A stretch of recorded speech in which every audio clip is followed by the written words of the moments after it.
think it's not outrageous to think about that as a possibility, you might say.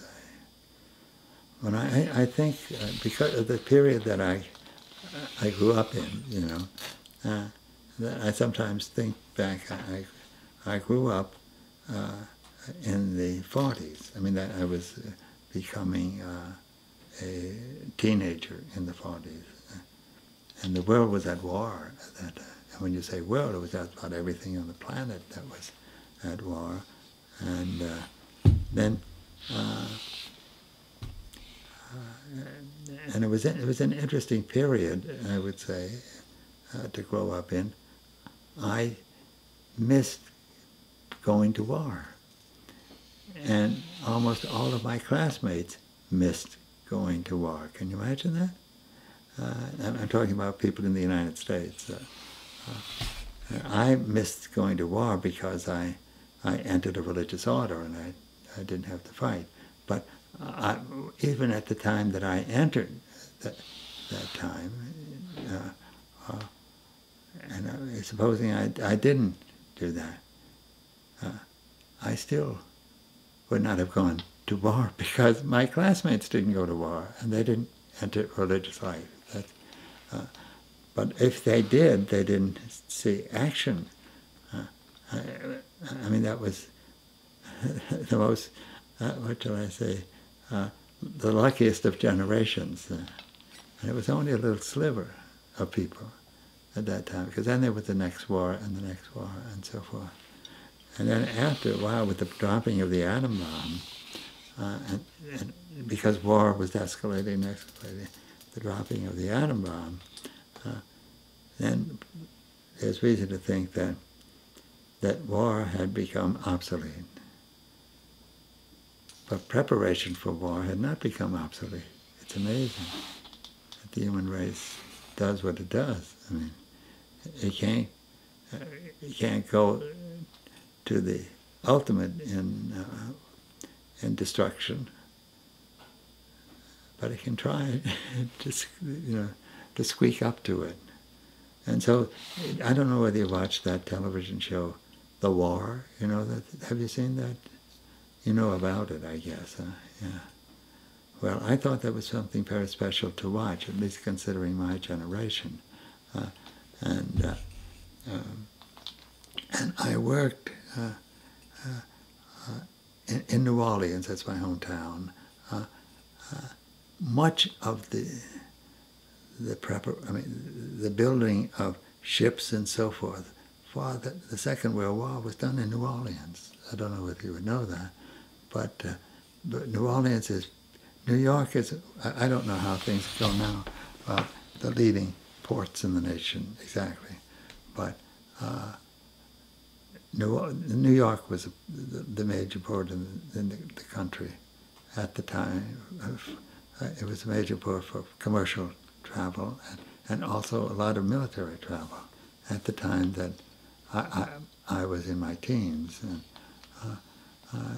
And I worked for the Higgins Boat Company. I don't know if you ever heard of Higgins, but they made all the warfare, all the ships for the invasion of Normandy, every one of them. And in my final year in college, in high school, after I graduated, I worked for Higgins Boat, before going on to the next stage, which was entering a religious order. But, and literally every landing craft that took place on a Normandy beachhead was built at our plant. So I could walk down the plant, and see these different boats, the ones that famous people were on, we built them at that plant, so that, and I can remember D-Day. You know what that means? The invasion day. I was still doing my routine work as I did in the big, huge office that I was working in, And we all knew that the war was beginning. It was just a time. And then it was announced that it had begun that morning. Well, it was very dramatic, I want to say. And then also there was a sense of being part of it, because all the boats that took that function in that invasion of Normandy were built where I was standing at that time. So it was interesting to be part of that history, you know. And then, and then of course to be alive anyway at the time of the first atom bomb, and that transformed history, like that. And it's never been the same ever since, I think. A lot of people do think that.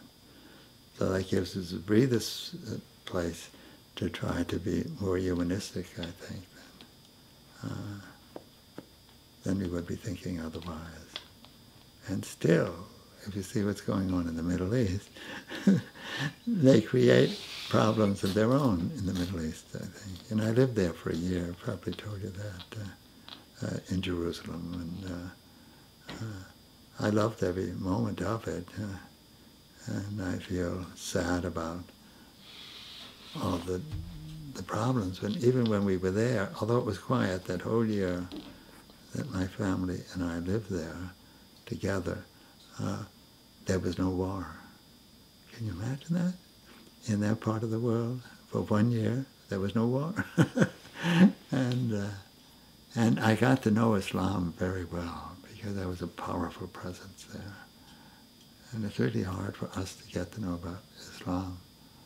And I certainly admired it and so forth. And I used to, a young Muslim friend offered to be my guide, and every week we spent a whole day, and then eventually more sometimes, going into various Muslim areas in the Middle East, and the mountains and elsewhere. So I think that's a fascinating thing. And it's gotten so convoluted there, it's very difficult. But it's still operating, and I think that's marvelous. So anyway, these are just some observations about history.